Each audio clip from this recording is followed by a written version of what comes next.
जो सब जीवों के लिए रात्रि है वह आत्मसंयमी के जागने का समय है, और जो समस्त जीवों के जागने का समय है वह आत्मनिरीक्षक मुनि के लिए रात्रि है। तात्पर्य: बुद्धिमान मनुष्यों की दो श्रेणियां हैं। एक श्रेणी के मनुष्य इंद्रिय तृप्ति के लिए भौतिक कार्य करने में निपुण होते हैं, और दूसरी श्रेणी के मनुष्य आत्मनिरीक्षक हैं, जो आत्म साक्षात्कार के अनुशीलन के लिए जागते हैं। विचारवान पुरुषों या आत्मनिरीक्षक मुनि के कार्य भौतिकता में लीन पुरुषों के लिए रात्रि के समान है। भौतिकतावादी व्यक्ति ऐसी रात्रि में अनभिज्ञता के कारण आत्म साक्षात्कार के प्रति सोए रहते हैं। आत्मनिरीक्षक मुनि भौतिकतावादी पुरुषों की रात्रि में जागे रहते हैं। मुनि को आध्यात्मिक अनुशीलन की क्रमिक उन्नति में दिव्य आनंद का अनुभव होता है, किंतु भौतिकतावादी कार्यों में लगा व्यक्ति आत्म साक्षात्कार के प्रति सोया रहकर अनेक प्रकार के इंद्रिय सुखों का स्वप्न देखता है और उसी सुप्तावस्था में कभी सुख तो कभी दुख का अनुभव करता है। आत्मनिरीक्षक मनुष्य भौतिक सुख तथा दुख के प्रति अन्यमनस्क रहता है। वह भौतिक धातों से अविचलित रहकर आत्म साक्षात्कार के कार्यों में लगा रहता है। जो पुरुष समुद्र में निरंतर प्रवेश करती रहने वाली नदियों के समान इच्छाओं के निरंतर प्रवाह से विचलित नहीं होता और जो सदैव स्थिर रहता है, वही शांति प्राप्त कर सकता है, वह नहीं जो ऐसी इच्छाओं को तुष्ट करने की चेष्टा करता हो। तात्पर्य: यद्यपि विशाल सागर में सदैव जल रहता है, किंतु वर्षा ऋतु में विशेषतया यह अधिकाधिक जल से भरता जाता है, तो भी सागर उतने पर ही स्थिर रहता है। न तो वह विक्षुब्ध होता है और न तट की सीमा का उल्लंघन करता है। यही स्थिति कृष्ण भावना भावित व्यक्ति की है। जब तक मनुष्य शरीर है तब तक इंद्रिय तृप्ति के लिए शरीर की मांगें बनी रहेंगी, किंतु भक्त अपनी पूर्णता के कारण ऐसी इच्छाओं से विचलित नहीं होता। कृष्ण भावना भावित व्यक्ति को किसी वस्तु की आवश्यकता नहीं होती, क्योंकि भगवान उसकी सारी आवश्यकताएं पूरी करते रहते हैं। अतः वह सागर के तुल्य होता है, अपने में सदैव पूर्ण। सागर में गिरने वाली नदियों के समान इच्छाएं उसके पास आ सकती हैं, किंतु वह अपने कार्य में स्थिर रहता है और इंद्रिय तृप्ति की इच्छा से रंच भर भी विचलित नहीं होता। कृष्ण भावना भावित व्यक्ति का यही प्रमाण है, इच्छाओं के होते हुए भी वह कभी इंद्रिय तृप्ति के लिए उन्मुख नहीं होता। चूंकि वह भगवान की दिव्य प्रेमा भक्ति में तुष्ट रहता है, अतः वह समुद्र की भांति स्थिर रहकर पूर्ण शांति का आनंद उठा सकता है। किंतु दूसरे लोग जो मुक्ति की सीमा तक इच्छाओं की पूर्ति करना चाहते हैं, फिर भौतिक सफलताओं का क्या कहना, उन्हें कभी शांति नहीं मिल पाती। कर्मी, मुमुक्षु तथा वे योगी सिद्धि के कामी हैं, ये सभी अपूर्ण इच्छाओं के कारण दुखी रहते हैं। किंतु कृष्ण भावना भावित पुरुष भगवत सेवा में सुखी रहता है और उसकी कोई इच्छा नहीं होती। वस्तुतः वह तो तथाकथित भव बंधन से मोक्ष की भी कामना नहीं करता। कृष्ण के भक्तों की कोई भौतिक इच्छा नहीं रहती, इसलिए वे पूर्ण शांत रहते हैं। जिस व्यक्ति ने इंद्रिय तृप्ति की समस्त इच्छाओं का परित्याग कर दिया है, जो इच्छाओं से रहित रहता है, और जिसने सारी ममता त्याग दी है तथा अहंकार से रहित है, वही वास्तविक शांति को प्राप्त कर सकता है। तात्पर्य: निष्प्रेम होने का अर्थ है इंद्रिय तृप्ति के लिए कुछ भी इच्छा न करना। दूसरे शब्दों में, कृष्ण भावना भावित होने की इच्छा वास्तव में इच्छा शून्यता या निष्प्रेहता है।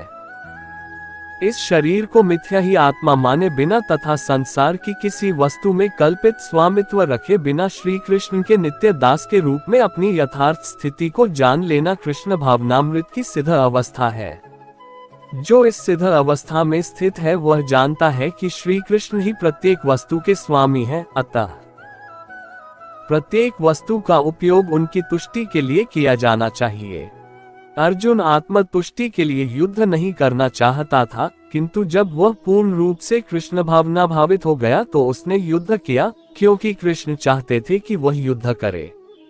उसे अपने लिए युद्ध करने की कोई इच्छा न थी, किंतु वही अर्जुन कृष्ण के लिए अपनी शक्ति भर लड़ा।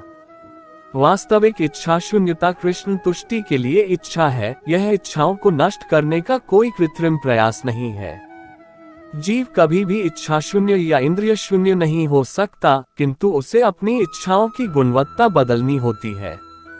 भौतिक दृष्टि से इच्छा शून्य व्यक्ति जानता है कि प्रत्येक वस्तु कृष्ण की है, ईशावास्यमिदं सर्वम, अतः वह किसी वस्तु पर अपना स्वामित्व घोषित नहीं करता।